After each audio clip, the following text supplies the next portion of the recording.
سرخط مهمترین خبرها: وزارت دفاع از اجرا شدن 78% نقشه دعوت خبر داد. نگرانی وکالت‌دار رایت به حقوق انسان از وضع پناهجویان در تاجیکستان و نشست صلح غزه در مصر. ترامپ میگوید که جنگ در غزه تمام شد.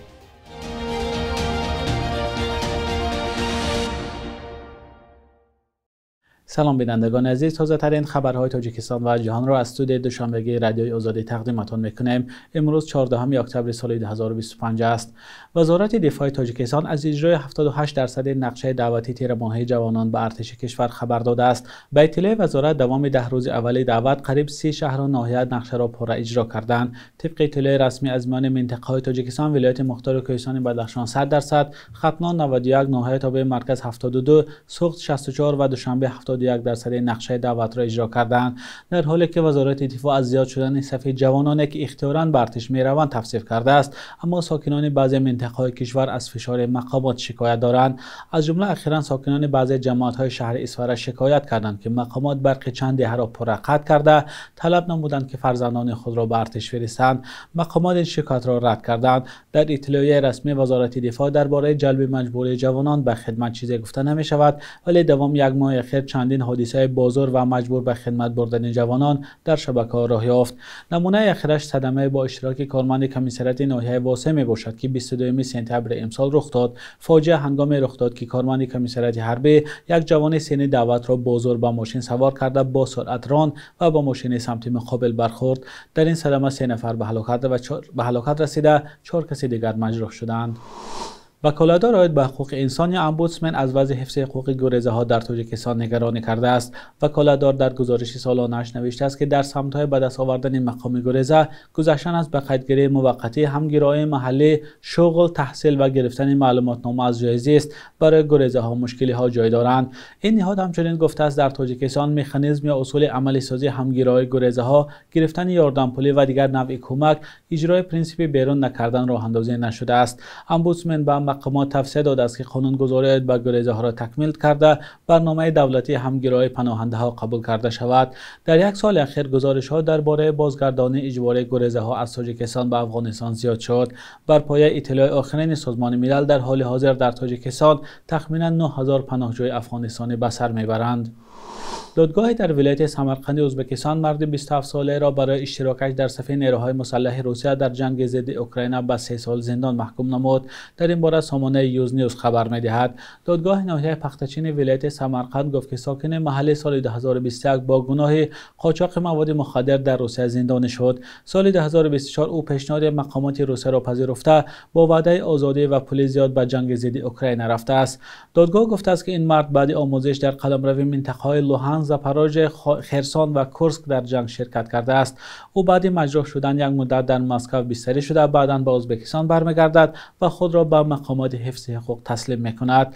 دادگاه اختیاراً تسلیم شدن و پشیمانی مرد را به نوبت گرفته به او جزای سبک داده است.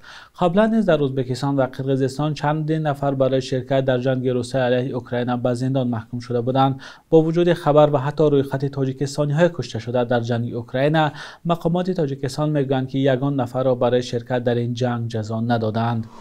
آژانس آمار تاجیکستان گفته است مردم کشور محصولات نانی را 2 برابر زیادتر از معیار استعمال میکنند. به اطلاع این نهاد طی نیم سال اول سال جاری هر ساکن به حساب میانه 14 کیلو یا روزه قریب نیم کیلو محصولات نان خورده است. این در حالی است که حجم توصیه شده محصولات نان برای یک روز حدود 200 گرم را تشکیل میدهد. همکار ما شهلای عبدالله از ساکنان در خیابان‌های دوشنبه پرسید که چرا مردم تاجیکستان از حد زیاد نان میخورند. استعمال زیاد نان و محصولات نانی از ناچاری است و یا عادت.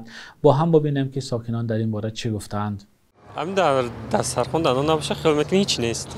همین نان باشه فکر میکنی که همه چی است. نه من پچی نان نمیخورم.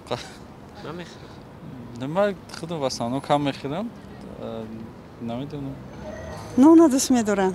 من خودم لیچ نه گفته تاجیکی خودمون که نان با نان میخورم. برای که دوست میدارم. نان چیزی خوب است. همین آدم با یکم وای همه چیز نان باشد و آب باشد. دیگر ها همش второстепенные نه. Может, привычка бошад. Айсоби ё нона дуст медорам бисори ба. Диге. ما کم کم مشق میکنیم نه. حساب میگن اون فربه میکنن کو سوری بعد خوردنش. همین خودت کردیم کم نون میخوریم ده. سالاد، آبش فروخته. همین استعمال میکنیم. این مواششون کم، اوقاتای خلوایی نمیکنن، نمیخرن.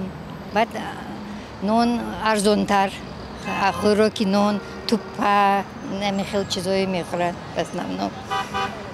بعد محصول نونیه، اردیه بسیار میخورن. عادت کرده گن خواهر جون. اینو به خیلی پرخوره بسیار میخوره. خیلی تو همش کمش سیم، همین شکم که سیر برشه، خواهد کارم میشه و خیلی کار کرده. نگه گشنه برش کار میکنی. مهنت میکنن ده بسیار مهنت میکنن. نون نباشد چی خوردن میکنن؟ جای نون ده، جای نون با فکرم برین جای وایش که وایم خریدن در کار کو. برین جای هم بهتری خاک و توجیه خمان هیچی هم که نباشه همین نانی خواب باشه میخورش هیچ گم نداره. من نمیدونم اپا جان، من خودم اونقدر نان نمیخورم، من با نان خوردگی مانندم.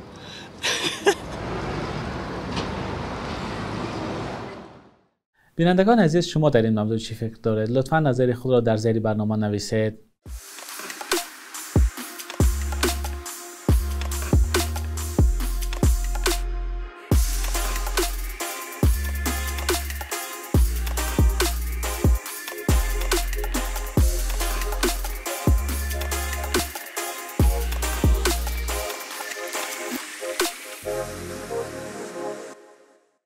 رئیس جمهوری آمریکا و دیگر میانجی‌های گفتگوهای صلح در غزه روز 13 اکتبر در مصر سند آتش‌بس میان اسرائیل و گروه حماس را امضا کردند.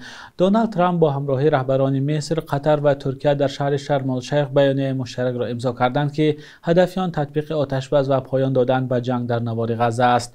در این مراسم همچنین رهبران قطر، ترکیه، مصر، اردن، آلمان، فرانسه، بریتانیا، آذربایجان و ارمنستان هم حضور داشتند. نمایندگان اسرائیل و حماس در این نشست نبودند. دونالد ترامپ در آغاز نشست گفت امروز روز بزرگی برای جهان است، روز فوق‌العاده برای خاورمیانه. ترامپ بدون شرح جزئیات سازشنامه تنها گفته است که این سند بسیار فراگیر است. نشست مصر در روز برگزار شد که گروه حماس گروگان‌های باقی‌مانده اسرائیل را آزاد کرد و در عوض اسرائیل نیز صدها زندانی فلسطینی را رها نمود. حماس از سوی آمریکا و اتحادیه اروپا به عنوان گروه تروریستی شناخته شده است. بر اساس بخش اول سازش صلح، اسرائیل ارتشش را از غزه بیرون‌تر کرد و نزدیک 2000 زندانی فلسطینی را که 250 نفرشان حکم ابد گرفته بودند آزاد کرده است. در مرحله دوم باید اداره غزه به دست نماینده‌های چند کشور گذشته حماس به سلاح شود. پیشتر حماس شرط خلع سلاح شدن را رد کرده بود. بخش یک روز تاریخ است که مهمترین تحولات تاریخی در روز 14 اکتبر را فرا می‌گیرد.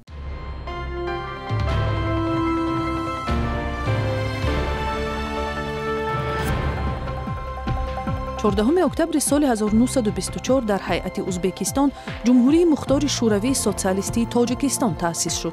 این قرار بعد تقسیم حدودی جمهوری مختار ترکستان و جمهوری شوروی سوسیالیستی بخارا به 3 جمهوری شوروی ترکمنستان، ازبکستان و قزاقستان قبول شد. اهالی جمهوری آن زمان 800,000 نفر بود. سال 1929 تاجیکستان از مختاریت ازبکستان برآمده جمهوری شوروی سوسیالیستی تاجیکستان شد. 14 اکتبر سال 2009 پرزیدنت تاجیکستان در یک امر بی‌سابقه‌اش واردات چراغ‌های تصفنده و فروش آنها را ممنوع اعلام کرد. هدف به چراغ‌های کم مصرف گذاشتن خانواده‌ها در کشور بود که به قول مقامات تاجیک برای سبک کردن بحران انرژی کشور مهم بود. 14 اکتبر سال 1929 زادروز لاله اسماعیلова یکی از اولین زنهای دانشمند تاجیک، پروفسور و دکتر علم‌های بیولوژی است که به علاوه به حیث یکی از بانوان زیباترین اتحاد شوروی عکسش را سال 1949 در مقاومه مجله شوروی اگانیوک نشر کردند. محقق قربانی علمشاه می‌نویسد این دختر سابق کاتب دوم حزب کمونیستی تاجیکستان ابراهیم اسماعیلوف را شاعر عبدالقاسم لاهوتی نام گذاشته است. بعد حبس و قتل پدر در دوره سرکوب‌های استالینی مادر به زندان رفت و لاله و دادرش ابراهیم به یتیمخانه‌های گوناگون قزاقستان برده می‌شوند و تنها بعد آزادی مادر از حبس کودکان نجات یافته به وطن برمیگردند. صبح امروز در بانک تجارتی تاجیکستان 1000 روبل روسیه به 113 سامان برابر از $100 آمریکایی باشد تا 920 سامان ارزش دارد. قرب رسمی بانک ملی تاجیکستان برای 14 اکتبر چنین تعیین شده است.